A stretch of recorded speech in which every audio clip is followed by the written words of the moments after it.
Hello everyone, Sundering here. So quick video today because Yoimiya is releasing within less than a week, so next Tuesday, so I thought I would talk about her weapon choices really quickly here. Now of course, before we get started, wishing everyone that is pulling for Yoimiya a very nice pulls and wish you all to get Yoimiya within your budget. So with that said, let's get started.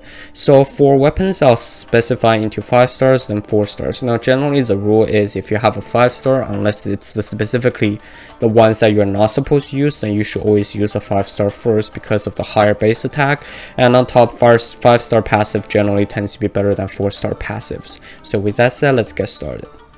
For 5 stars, the 3 weapons I would recommend is Sundering Pulse, Almost Bow, and Skyward Harp. Basically anything other than Elegy's End is useful on her, because for Elegy's End you don't need the substats of energy recharge and also don't need the passive.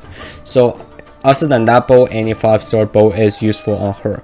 Of course, Sundering Pulse being her actual bow that is rated up alongside Yoimiya is her best bow, and if you wear this bow and Yoimiya has 4-piece Shimenawa's Reminiscence, you can basically make sure the 3 stacks of seals are up at all times, because you'll pretty much not have your ult charge up at all times. And in Yoimiya's case, even if you charge up your ult, you don't really want to use this, so it's easy to cast another E and use the 4-piece effect to decrease that so you can have the sword stack back up again. Now of course, if you have any of the other ones, Almost and Skyward Harp, they're both useful. I don't know exactly which one does more damage, but again, if you do not have the first choice, any of them are usable. Now the question goes, if you have Almost Bow or Skyward Harp, no one is currently using them, should you still go for Sundering Pulse? Now my answer is, if you are a dolphin or someone who can spend money and you're willing to spend on a bow for Yoimiya because you like her so much, then go spend on that bow of Sundering Pulse.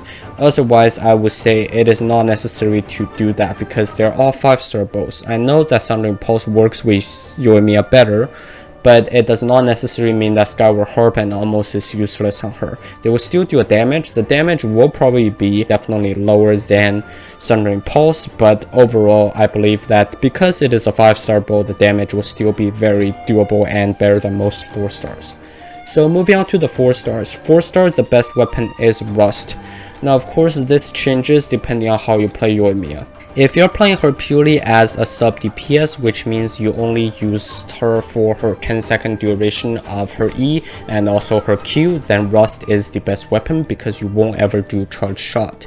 However, if you like to play her as an actual DPS, I don't know how you play like that, but if you actually want to do that, then the Demon Slayer bow is the best option. However, because Demon Slayer's passive requires your energy to be full, in that case, instead of Shimenawa's Reminiscence, the better option is probably at this point to switch back to 4-piece of Crimson Witch of Flames if you're going with a reaction team, and if you're going with a pure pyro team, then you should go back to 4-piece Lava Walker. With those two out of the way, the metal 2 option, of course, with that said, if you're playing Yoimiya as a sub DPS, then the Demon Slayer bow becomes the worst of the 4 star options.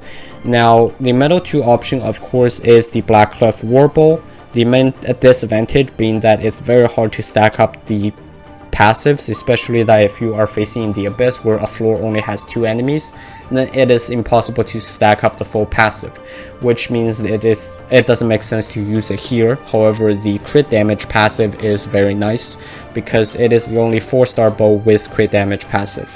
Now of course, the other one which I do not recommend very much but could be useful is the Viridescent Hunt. Now in Yoimiya's case, you most likely will want to bring a Venti or someone who can do CC and gather enemies with you, so the Viridescent Hunt of the extra CC is going to be fairly useless. However, because of that, it is still nice that you are able to have extra CC just as a passive if you need it or not, and on top of that, the crit rate is very nice on Yoimiya. So overall, I would say for 5 stars, both Sundering Pulse is the best. If you do not have it, use Almost or Skyward Harp if you have one of that. For 4 stars, Rust first if you're playing her as a sub DPS, followed by the Black Clef Warbow, then Viridescent Hunt, then finally the Demon Slayer bow. And if you're playing her as a DPS, first, then Demon Slayer bow is the best, followed by Rust, then the Warcliffe bow, the Black Cliff war bow, and finally the Viridescent Hunt. And finally, if you're playing her as a DPS, then you should use Lava Walker if you're only using a Pyro team, and if you use Crimson Witch of Flames if you're using a reaction team, so either Overload or Vaporize, or yes, that's the only two, or Melt. But I guess you wouldn't really use her on Melt team, so that's the only two option. And finally, if you're using her as a sub DPS, then Shimenawa's Reminiscence is probably still going to be the best set for her. So that's all I have for you today. Thank you very much for watching. If you liked the content, please consider subscribing. Thank you and have a nice day.